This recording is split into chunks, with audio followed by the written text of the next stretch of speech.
So what can I say? There's different ways that you can dry fire. You can use your firearm, and you can use typical dry fire methods, and there's a lot of them, and we can talk about that.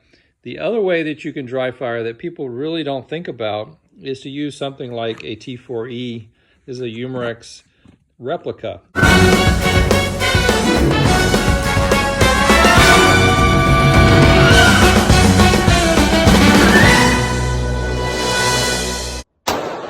And so basically you've got the exact same gun, same weight, everything the same, dimensions, everything is the same, except that this fires CO2 powered 43 caliber projectiles. So it allows you to have a recoil that mimics recoil. It allows you to test accuracy by actually shooting on a target. And you can use it in real scenarios where you can do test firing. Now, the trigger pull on this one is not exactly the same as your Glock. The Glock is not a light trigger pull, but it is lighter than the T4E. And so that's the one thing that I've spent a little bit of time trying to get this trigger pull optimized, and by oiling the barrel, I think that has helped a bit. And I want to talk a little bit about that as well. And so in this video, I'm going to talk about dry fire practice, because it's one of the things that has helped me the most. Every time I go to the range, I get better. And it wasn't because of all the time that I spent at the range, although that helps. But in between range visits, I was able to do some dry fire. And I haven't done, tons of dry fire where it's been hundreds or thousands of rounds, but I have done enough dry fire on a regular basis that my skill level has been able to improve, and I've been able to optimize my trigger pull, and that has been the number one thing that has helped me so far. So I want to talk a little bit about dry fire in this video using both of these platforms. So first thing, I'll start out with the T4E. And the T4E, I consider dry fire even when I've got a CO2 in there and it's charged and I'm firing 43 caliber. I still consider that dry fire practice, because I'm not shooting firearm, I'm not shooting real bullets. And so but you can also use this as a dry fire tool, just like you can your firearm, and do trigger pulls. And so you can do that with the mag in or with the mag out, and it really doesn't matter. I'm gonna drop the mag, and I'm gonna pull the slide back just to show you what you see. Now, it's similar to a firearm, except this is only back about half as much as you have with a firearm. And I can show you them side by side. Let's compare them both locked back. I got them right here. Front barrel exactly the same, but you can see that the firearm goes back further. So it just locks back further. It's a half blowback for the T4E. It's not a full blowback. It only goes back about halfway. So it's not identical, and it doesn't have, much recoil, but you can practice your trigger pull. Now, first of all, the first thing I found is that the firing pin will go forward the very first time that you pull the trigger, but then after that, you can do dry fire, and the firing pin doesn't have to fire every single time. And I don't particularly I don't like to pull the trigger on even the firearm or the less lethal too many times. I don't want the firing pin going without a snap cap or something in there. With this one, I don't think dry firing this is a healthy thing to do, but you have to do it the first time before you are able to lock the trigger into basically a position to be able to do the dry fire. So let's give it one trigger pull. Okay.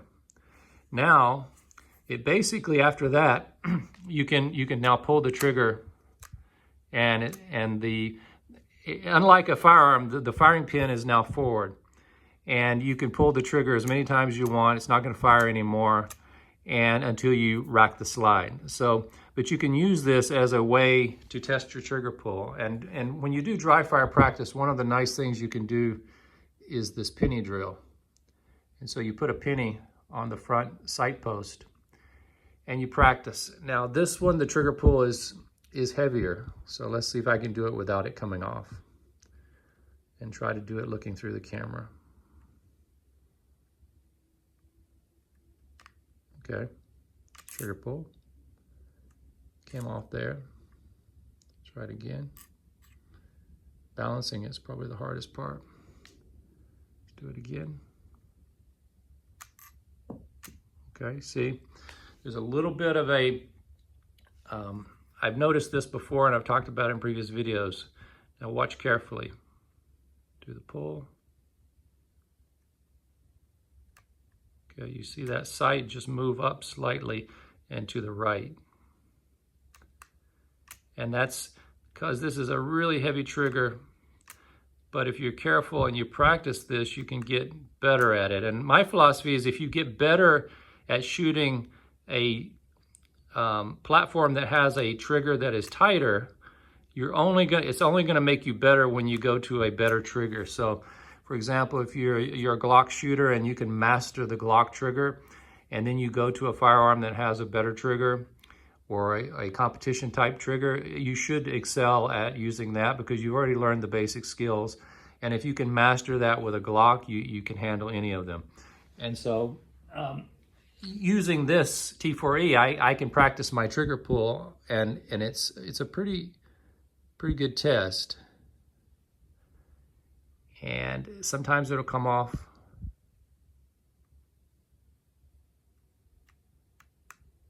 Okay. Got it one time there, one more. See, it takes a little practice, but you can get it to stay on there. Let's try this way.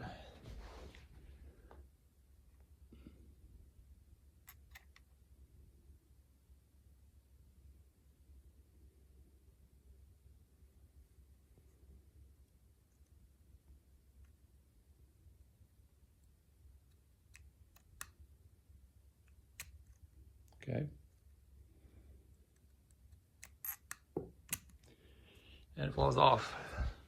But it is a tool that you can use for this purpose, and you can also then fire it and test your accuracy. I've got videos on that, so I'm not going to repeat that here, but I've got several videos showing shooting accuracy and testing at different distances and different movements, and so I think that's what this is useful for. So now let's switch to the firearm and do a comparison. All right, we've got the real firearm here. It's unloaded, and let's do a safety check. Pull the slide back, make sure there's nothing in there. And so it's completely unloaded, no mag. And I'm gonna be using the snap caps, the A-Zoom snap caps. I've got 5 of them in here. So we're gonna do the penny test, do the dry fire trigger pull, and let's see. And let's see what we can do. Doing this through the camera is a challenge.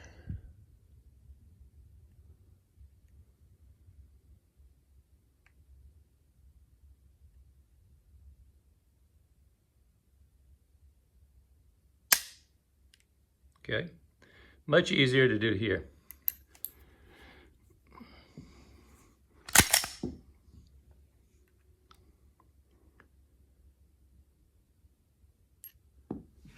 But it just goes to show how the trigger pull makes a difference in terms of the quality of your shot.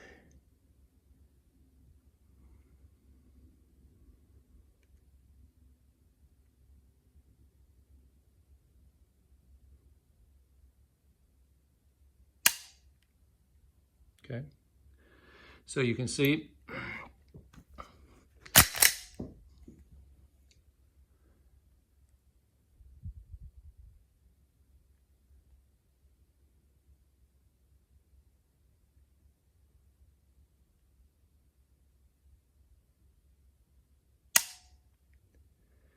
it's really not that hard, and that is the definition of a perfect trigger pull in many cases. If you can you can do this. So the point that I'd like to make is that, yeah, you can use a very fancy dry fire system that measures all of these types of parameters in terms of your trigger pull. But at the end of the day,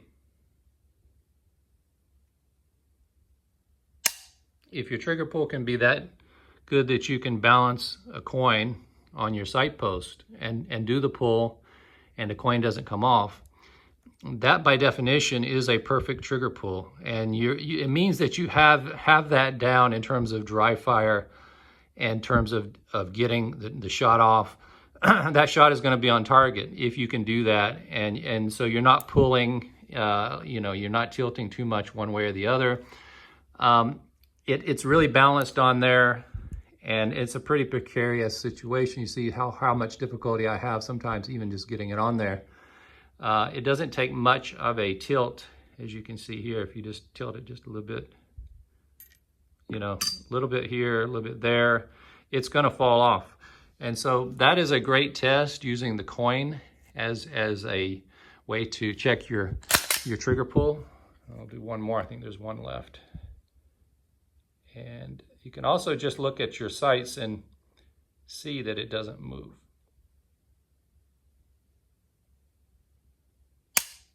See that you're not shifting down into the right or down into the left. So you basically can do it that way as well. So I'm not going to take anything away from the various systems of dry fire that are out there. The laser systems, like you can mount on your rail, or you can put on your mag, and things that will determine the cant and the movement of your firearm when you pull the trigger, and can give you that kind of feedback.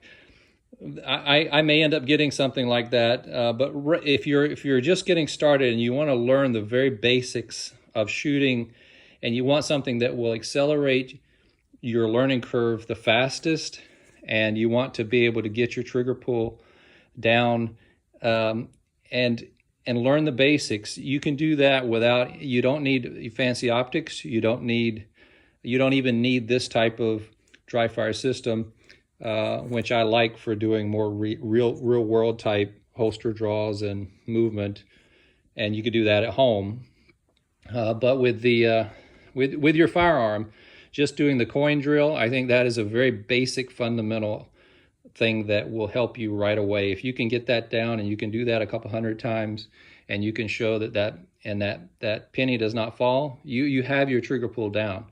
Then there's a lot of other things that come into play when you actually get in the range, and so that's a whole nother thing. But it's really an iterative process. You dry fire a lot, go to the range. Dry fire, go to the range. If you're doing that properly, you'll see improvement in the range every time you go, and that's been my experience so far.